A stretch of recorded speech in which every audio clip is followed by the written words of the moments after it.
Hi guys, thank you so very much for tuning in for another session. I cannot wait, as always, to share with you what God has placed on my heart to be able to talk to you guys today about. So let's go ahead and get right into it.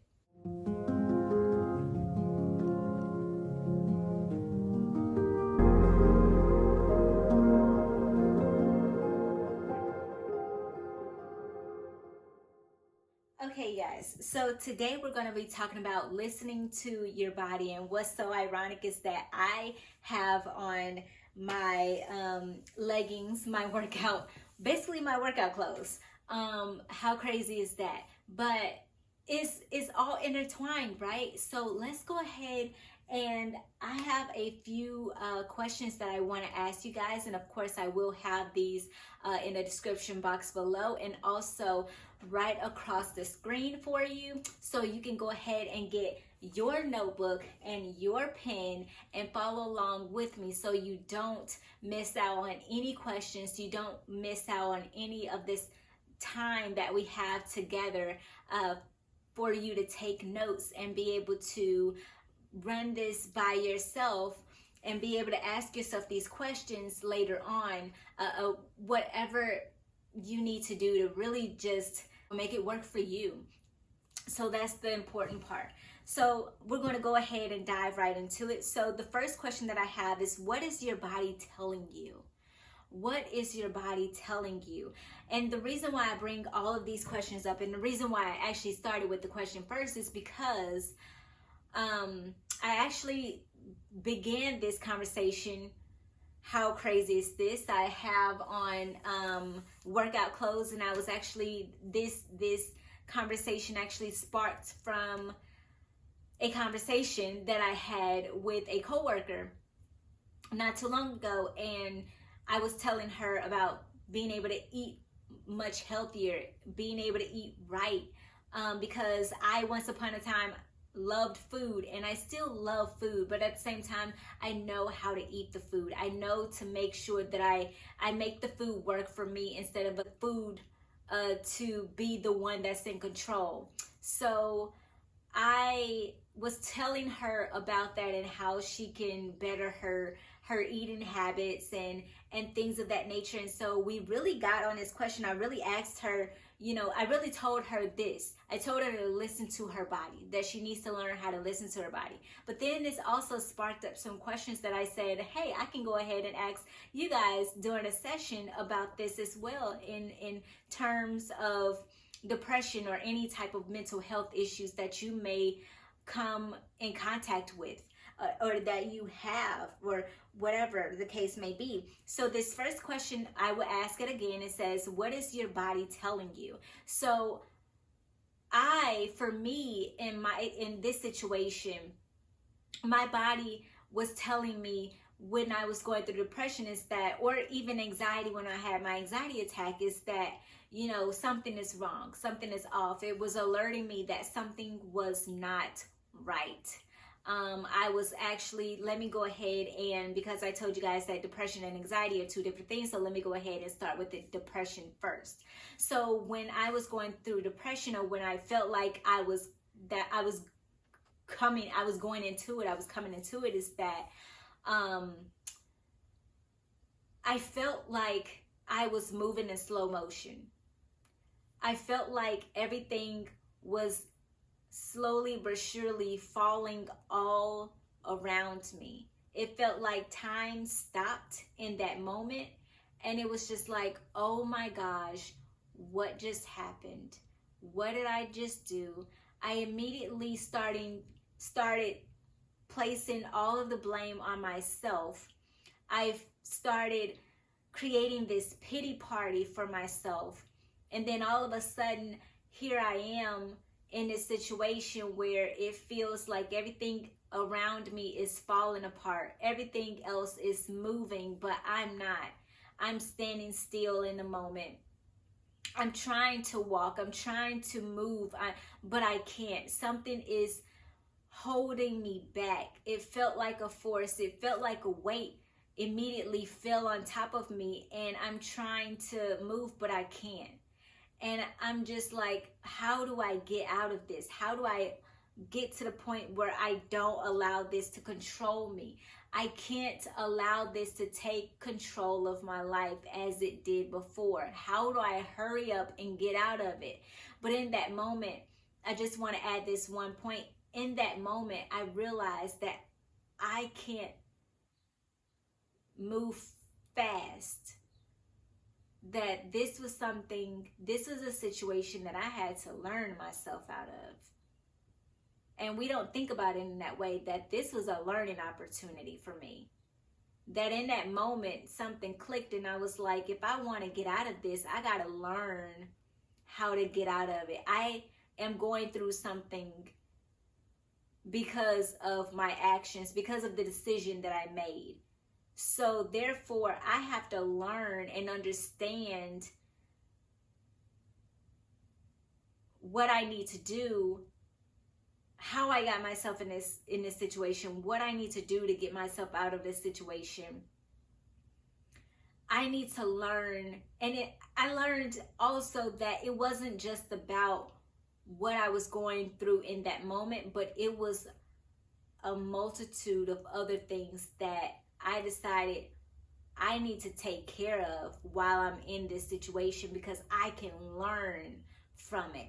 And so that's really what my body was telling me with depression, is that I had to learn what was going on with me. I had to learn about that it wasn't just one thing that I was dealing with, but it was a multitude of things that I was dealing with. And I had to take them piece by piece and understand what I need to do in that moment so that I'm able to get back on track and do what I'm supposed to do to get back on track and walk it out and continue to move forward of where I was originally supposed to go, but better than before, better than ever. And so that was for depression. Now with anxiety, I felt like there was an attack on me. I felt like everybody was closing in on me. I felt like I didn't have anywhere to go. I felt like I couldn't breathe. My heart rate began to increase. I felt like I really couldn't breathe. Everything just began to swell up, and it got to the point where I felt like things were going to just stop and I was just going to blow up, and I was just going to, all of my rage of that moment was just going to take over and take control and just be out of control, because I felt like I was under attack. That's how I felt in that moment. That's how my body felt. And I wanted to learn, okay, I have gone through depression. I have gone through an anxiety attack. What can I do to make sure that I don't go through it again? I learned from understanding what I was going through in that moment. And in that same moment, I decided to take a step back and say, okay, what do I need to do to make sure that this doesn't happen again? Let me go ahead and write down some notes. Let me go ahead and take a mental note or whatever I need to do to understand the key components of my situation and the reason why I went through what I went through, so that I don't have to go through it again. Let's go on to question number 2. Are you listening to how you really feel? This is a 2-parter. Are you listening to how you really feel, or are you pushing it away? And with depression, I didn't learn, or I wasn't listening to what I was actually going through.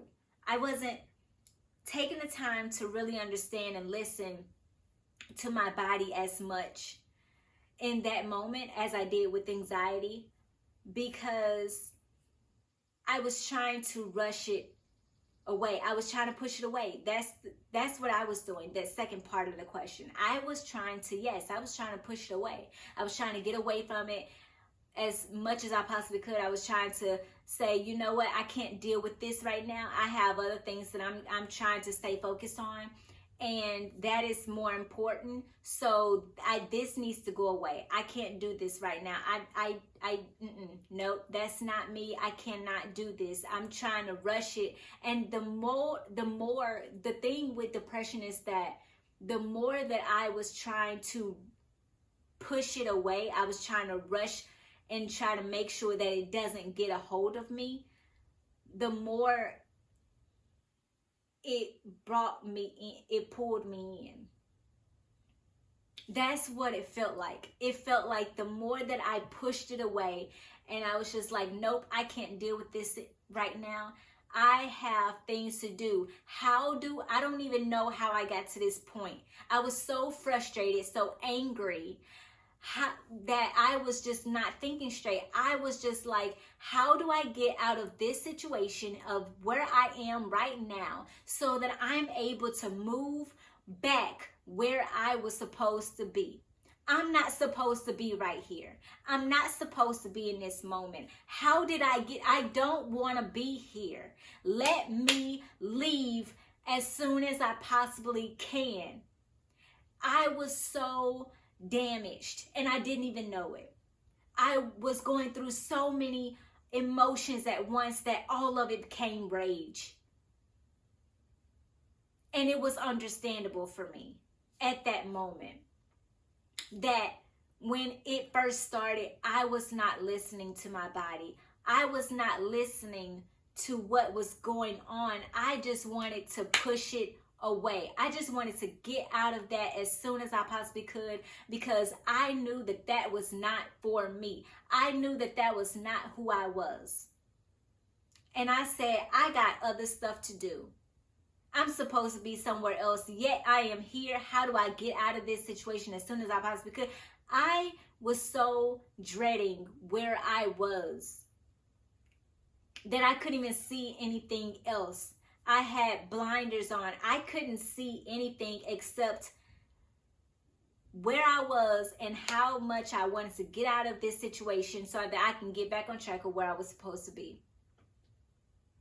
And the only reason, and it began once I realized and I decided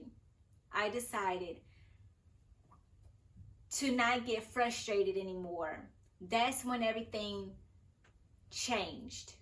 That's when the light flipped on for me. Because in that moment I said, and it wasn't, the beginning. This was, some weeks after. I was just like, okay, I understand now. I can't do anything about this. I am where I am because of my decision, because of my actions, and now I got to live with it. So, and I got to look on the bright side of this. That even though I made a mistake, God worked it out. And he blessed me more than I could ever be blessed in this situation. More than I ever thought that I would be blessed in this situation, because it was my fault. I blame myself. I regretted what I did. And here I am being blessed by God with a job, like a week before I get here. And I'm just like, okay, all right, yeah. I need to get myself under control.